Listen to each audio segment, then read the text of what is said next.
weird. It's weird, Yeah. isn't it? So flying this today, I was actually shocked. Mostly because you hear so many things about the flat tops. One of the things that I noticed when I was flying, when I launched, was that I was told to just run normally. And I remember watching flat tops being lead way forward, and it seemed like this motor sort of leaned back a little bit more as soon as the glider took a little bit of the weight off. Definitely it scooped me up. I wasn't quite off the ground, but it was scooping me up very, very easily. I did not feel like I was being forced into the ground like other motors that are, the geometry puts you more towards the ground. In flight, one of the things that I would have never believed until I actually flew it was the weight shift. I could not believe how much authority I had just by swinging back and forth. But the whole reason I flew it was so I could do a cage drag. I was told, break it, you don't have to pay for it, so awesome. So, strangest feeling ever, going down lower than you would normally do a foot drag, and all of a sudden I'm dragging the cage. You can see the mud all over it still.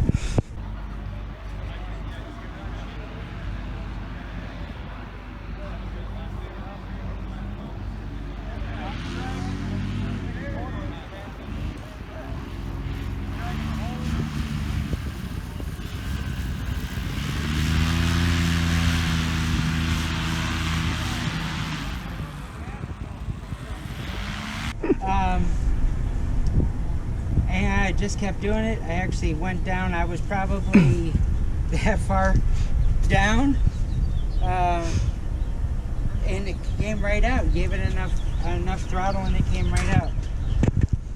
The other thing with the harness, ridiculously comfortable. My first thought when I landed was, it's like a cross-country machine. I really wanted to just put saddlebags all over it and weight it a couple 100 pounds if I could actually carry it. I think doing a long trip on this would be awesome. The other comfort of it, it is not that hard. It looks heavy. It's not that hard to pick up. Took a little bit of kind of figuring it out, how you get up off the ground. But I think the biggest thing that I saw and what I was thinking about was how low it hangs, and that I'm used to units being up really high, and then I was running, and I want to say I hit all of my units more than I hit this one unit on my first launch. And I just touched it. It wasn't like I actually hit. And I expected to be hitting my ankles, and it did not. What do you think about the throttle? Oh, well, yeah. So this throttle, I always thought they were kind of cool, but I've heard stories that it's probably not what you really want to use. I also use left-handed throttle, so I'm flying it. I wasn't really good. I was thinking this would be my biggest problem, is actually flying with this, and instantly got used to it. Kind of excited to maybe even try one on my own unit. It was actually easy to control. I think the throw here, mixed with the Viterazzi, it was actually kind of intuitive. My unit's snappy, and when I hit the throttle, but it's kind of tuned that way. There's very little movement, but it didn't matter. Yeah, the index finger is our most coordinated finger. Well, yeah. What else? Thrust point, did you... oh, yes, the thrust point. So that was the other thing I noticed with the flat tops, is that I always felt that the thrust point was way too high. And I didn't really want to fly this until you guys started talking about the thrust point. Oh, don't worry about it. And sure enough, the thrust point felt like it was more towards the middle of my back. And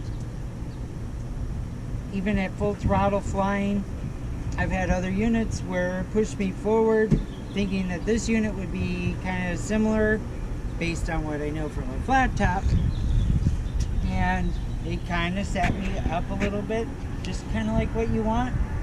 Gained altitude beautifully. How about the netting? Oh, jeez. I think you could probably play music in this.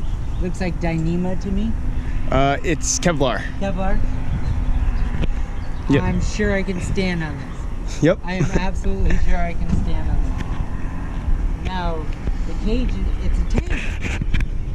And it doesn't weigh that much. Not like it looks. Yeah, and in your defense, you didn't get enough time to try and break it. No, that was our original. I got in trouble trying to break it. I was yelled at because I was damaging the field. So we'll have to meet up in Florida and do another. Yeah, we have to go somewhere where the field can take the abuse. Kind of felt good though to be in trouble for trying to destroy a paramotor on purpose.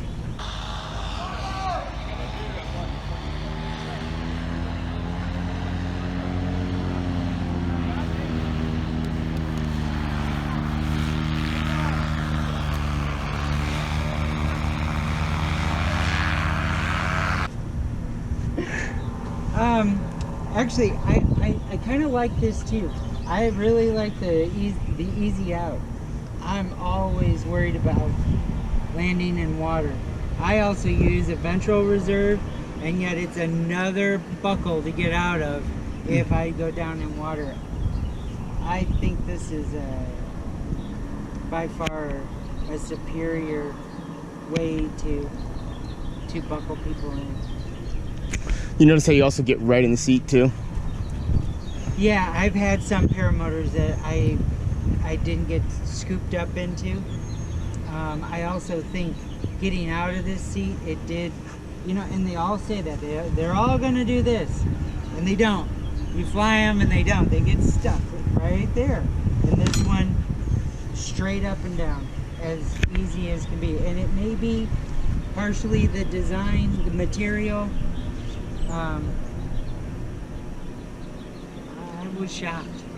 I was absolutely shocked. It's not what I thought. Yeah. And the fact that it's a tank on top of it. It's like it's never gonna break. I'm sure I can break it. Give me more time. Yeah. I'll try. How was it during wingovers and stuff? I didn't notice any real difference from any other motor. It flew just like any other motor, just a little different because it wasn't my unit, but it definitely flew like every other motor I've ever flown. No getting stuck in weight shift or? No, definitely I did not get stuck in weight shift. I easily compensated torque, which is probably most people's biggest issue is the torque. Yeah, these ATLs work up to about maybe 70% of the torque, yeah. And then after 70% throttle, you gotta work for it. But easy to hold in a little weight shift. I really actually like the weight shift. You know, it doesn't look like it's gonna do much. Hey, think about it.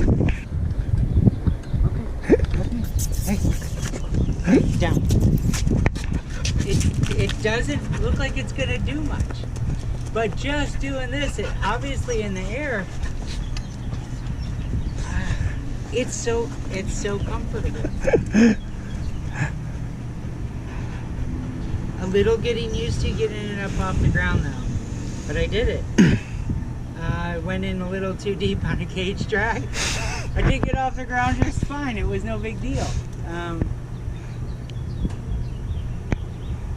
But with all the abuse that we've been given this thing, that you were giving it at Palm Bay, I can't believe it. It's like we're trying to tear it apart. And it really doesn't even show much damage. Yeah, besides paint. And we're trying to beat it up. Nobody else can say that. Nobody can actually go ahead and drop it. And there's other videos of other companies slamming down, but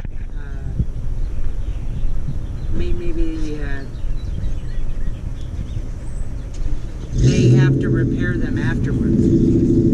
Yeah, and it's not consistent over and over. It Yeah. didn't destroy the unit, maybe. Yeah. But they had to repair it.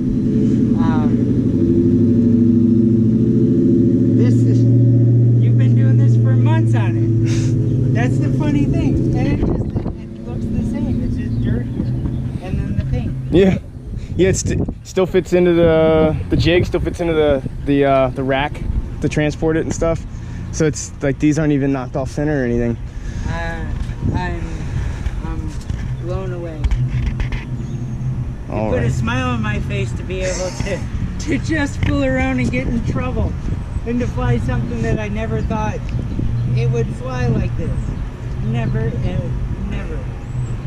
You could have told me over and over again and I wouldn't have believed you until I actually flew it. Awesome. And I think a lot of people, when they do, they go, wow, not what I thought it would be. It's definitely not a Dell machine. I have seen some of those machines and they launch like this. You know, they're tipped over. Yeah, they foot drag like that. And I've seen them hit the ground and they break. I literally hit the ground with it and nothing. This exact unit. It's like it's almost like you won't believe me on camera because this is what I hit the ground with on purpose. It's smooth. On purpose. Well, cool. Thanks for the review.